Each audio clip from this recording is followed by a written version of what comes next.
Cuán firme cimiento se ha dado a la fe de Dios en su eterna palabra de amor.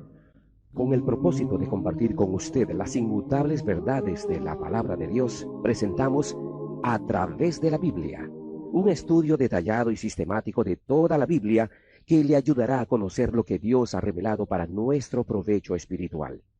Estos estudios bíblicos fueron diseñados y elaborados por el Dr. J. Vernon McGee, versado maestro de la Biblia, quien dedicó la mayor parte de su vida a la enseñanza clara y sencilla de la palabra de Dios.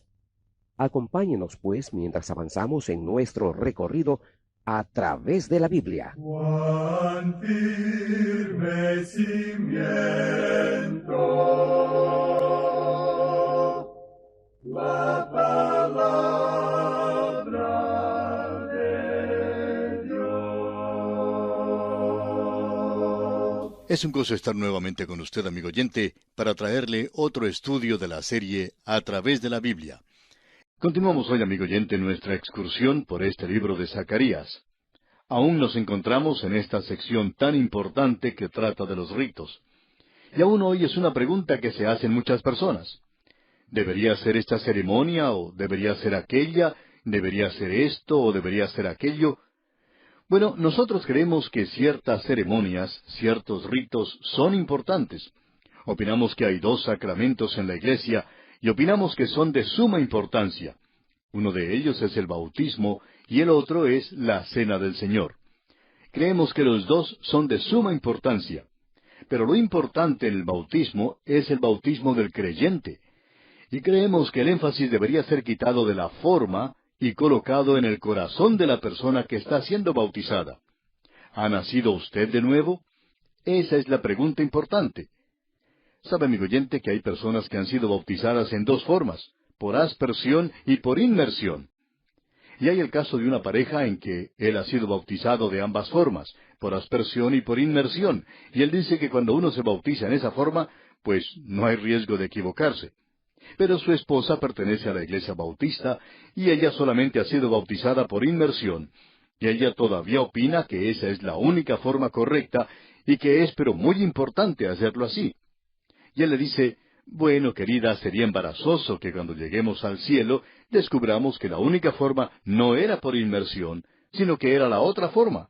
Y yo la tengo, pero tú no la tienes. Claro que esto lo dice por chiste solamente, y lo dice por esa razón.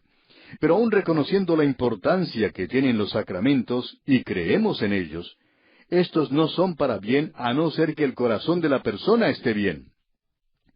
El bautismo, amigo oyente, no es bueno, a no ser que usted se haya entregado a Cristo, y que usted tenga una relación verdadera y personal con Él, y que sus pecados hayan sido perdonados. Opinamos que la Cena del Señor no tiene ningún significado para muchas personas. Sería mejor para ellos si ni siquiera tomaran parte en la cena. Pero si su corazón está bien, entonces es absolutamente importante. Fue Lang quien hizo la siguiente declaración.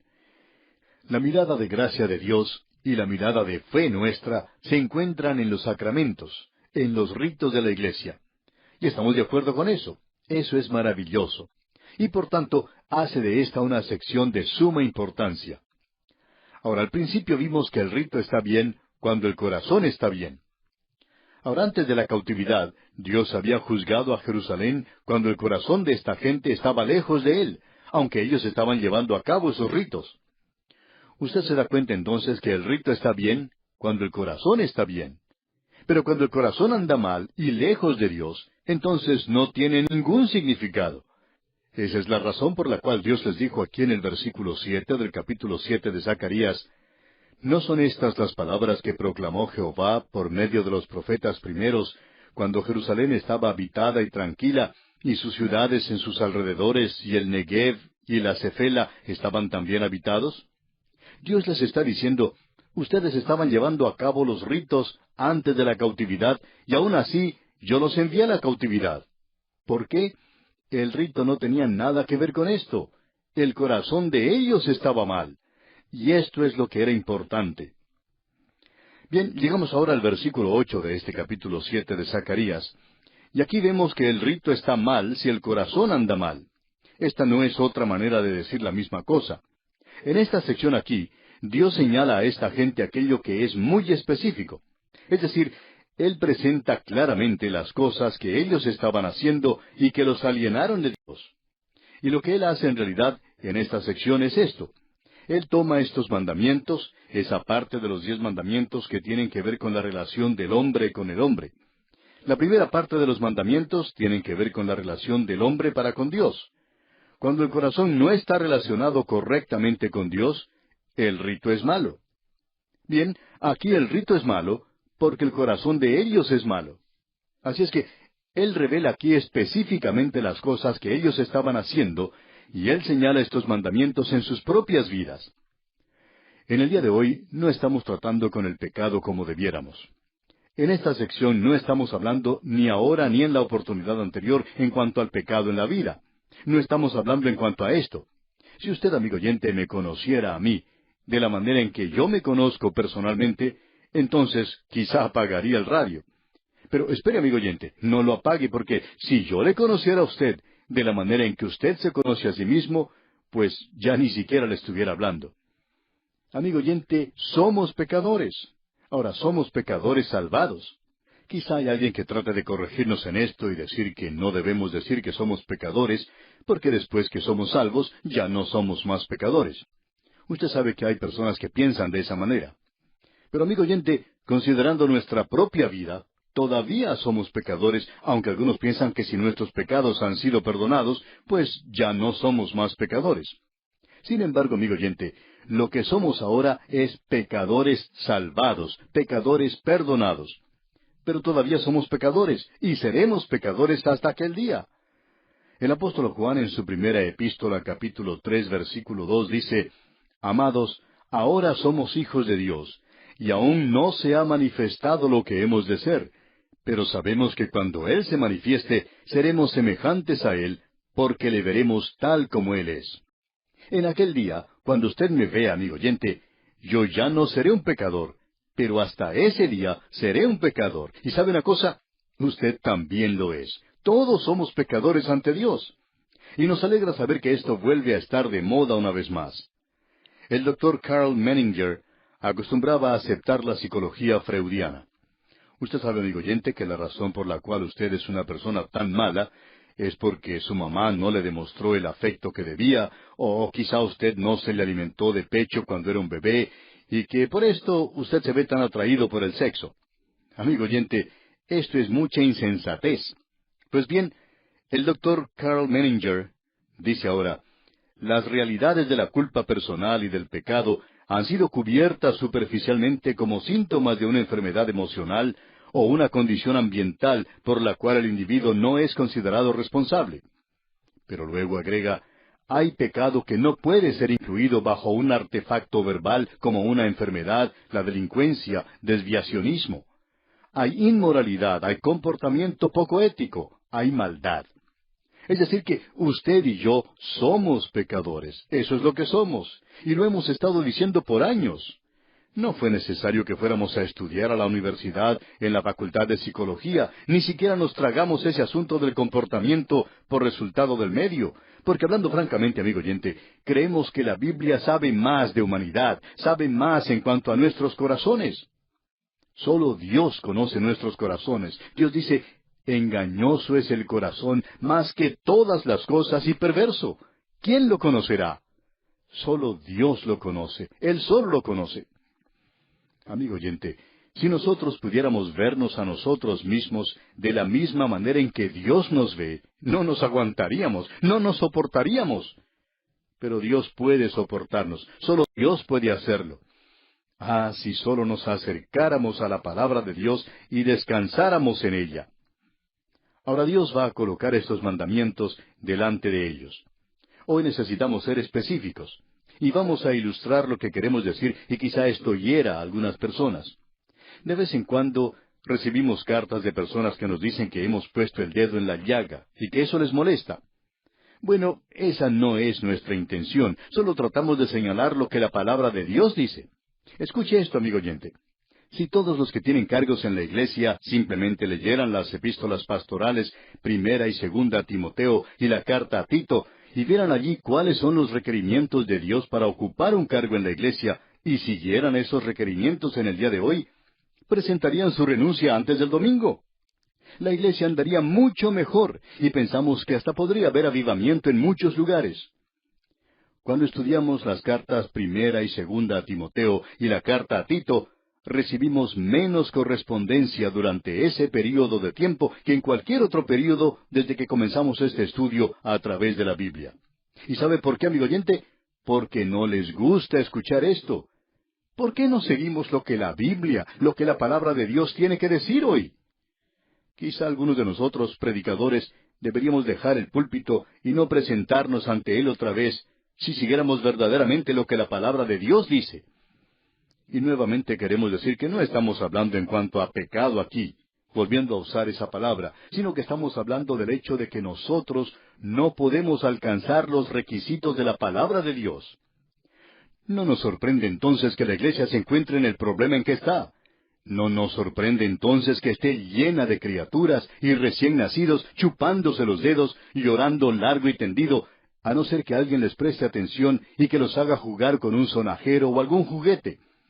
Esta clase de personas sigue algún cursillo de instrucción y piensan que eso hará de ellos personas maduras, hijos de Dios maduros en unas cuantas semanas. Pero, amigo oyente, esos cursillos ni siquiera sirven de chupetín de un día para el niño. Permítanos ilustrar lo que estamos diciendo. Hemos pasado muchos años recorriendo a través de la Biblia, y nos sentimos, honradamente hablando, como niños en lo que se refiere a la palabra de Dios. Y se nos han escapado tantas cosas al recorrer la palabra de Dios, aun en una marcha tan lenta como la que hemos tenido. Y queremos ser francos con usted ahora y decirle que nos sentimos un poco indecisos al comenzar el estudio de Apocalipsis, aunque lo consideramos el libro más mecánico y más sencillo de la palabra de Dios. Ahora alguien quizá nos diga que habiendo tenido tantos años de preparación, ¿no estamos listos para esto todavía? Y debemos confesar que no nos sentimos listos para hacerlo. Nos acercamos a considerarlo con temor y temblor, como dice la palabra de Dios. Hay algunos pastores y maestros hoy que ni siquiera han pasado 2 o 3 años en una iglesia o con un grupo de creyentes y ya están enseñando el libro de Apocalipsis. Amigo oyente, permítanos decirle que hay 65 libros antes del Apocalipsis. ¿Y por qué es que lo están estudiando hoy? Porque la profecía es algo popular y hace de esto algo sensacional. Y no creemos que el libro de Apocalipsis sea algo sensacional. Cuando lleguemos al estudio de Apocalipsis, vamos a tratar de considerar todas las enseñanzas raras y extravagantes que existen en el presente, aquellas cosas que son sensacionales. Sir Robert Anacin llamó a esto el pronunciamiento extravagante de traficantes en profecía. Y amigo oyente, muchos de nosotros hoy estamos dispuestos a quedarnos solamente con las cosas buenas de la vida, cuando Dios quiere que obtengamos las mejores cosas de la vida. Amigo oyente, quisiéramos tener nuestras vidas bajo la luz y la guía de la palabra de Dios. Ahora escuche usted lo que él dice aquí en este versículo 8 del capítulo 7 de Zacarías. Y vino palabra de Jehová a Zacarías diciendo. Y nuevamente queremos enfatizar que Zacarías no está presentando aquí su propia opinión. Él está presentando aquí lo que Dios tiene que decir, y esta es la respuesta de Dios diciéndonos que el rito es malo, si el corazón anda mal, y que Él va a enfocar su reflector en ellos. Y en el versículo 9 de este capítulo 7 de Zacarías dice, Así habló Jehová de los ejércitos, diciendo, Juzgad conforme a la verdad, y haced misericordia y piedad cada cual con su hermano. Quizás sería bueno para nosotros destacar los últimos mandamientos y considerarlos hoy. Los primeros 3 mandamientos tienen que ver con la relación del hombre para con Dios. Luego tenemos un puente, y esta es la relación del hombre con sus padres. Hay un período en esta vida cuando el pequeñito en el hogar mira a su mamá y a su papá, y estos son como dioses para él. Y es así como Dios quiere que sea. Y la razón por la cual ellos deben obedecer a sus padres cuando están creciendo es porque más adelante ellos tienen que obedecer al Señor Jesucristo. Luego debemos notar lo que nos dicen los últimos 5 mandamientos. Escucha, amigo oyente. No matarás. No cometerás adulterio, no hurtarás, no hablarás contra tu prójimo falso testimonio, no codiciarás la casa de tu prójimo, No codiciarás la mujer de tu prójimo, ni su siervo, ni su criada, ni su buey, ni su asno, ni cosa alguna de tu prójimo, ni su automóvil, ni la hermosa casa en la que él vive. Usted no debe codiciar ninguna de estas cosas. Así es que coloquemos estos mandamientos sobre nosotros. Y notemos lo que se nos dice aquí. Leamos el versículo 9 de este capítulo 7 de Zacarías otra vez. Así habló Jehová de los ejércitos, diciendo, Juzgad conforme a la verdad, y haced misericordia y piedad cada cual con su hermano. Usted no debe mentir, no debe robar, no debe codiciar. Debe demostrar misericordia y piedad cada cual con su hermano. Y el versículo 10 agrega, No oprimáis a la viuda, al huérfano, al extranjero ni al pobre, ni ninguno piense mal en su corazón contra su hermano. Esto nos habla muy directo, amigo oyente. Ahora el Señor Jesús presentó todos sus mandamientos. Nosotros vamos a considerar solamente dos. Pero Él dijo que si uno estaba enojado contra su hermano, era culpable de muerte.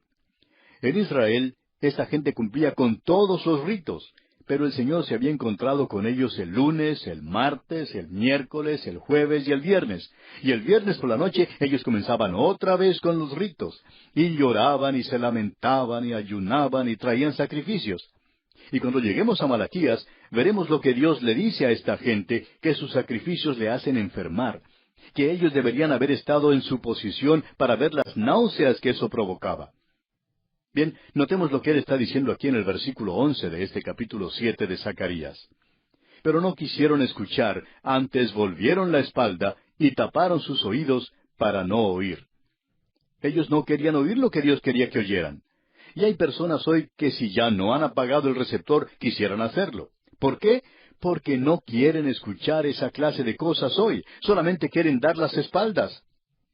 El autor de estos estudios bíblicos, el Dr. J. Vernon McGee, contaba que cuando él era niño, en cierta ocasión estaba en su escuela, y quizá estaba en el 5º grado, y la escuela estaba presentando un programa, y su clase estaba sentada toda al frente, y él no se estaba portando muy bien. El padre de él se encontraba en la parte de atrás del auditorio, y cuando vio lo que estaba haciendo, caminó hacia él, y le tocó en el hombro, y el niño se volvió y le miró, y le dio la espalda.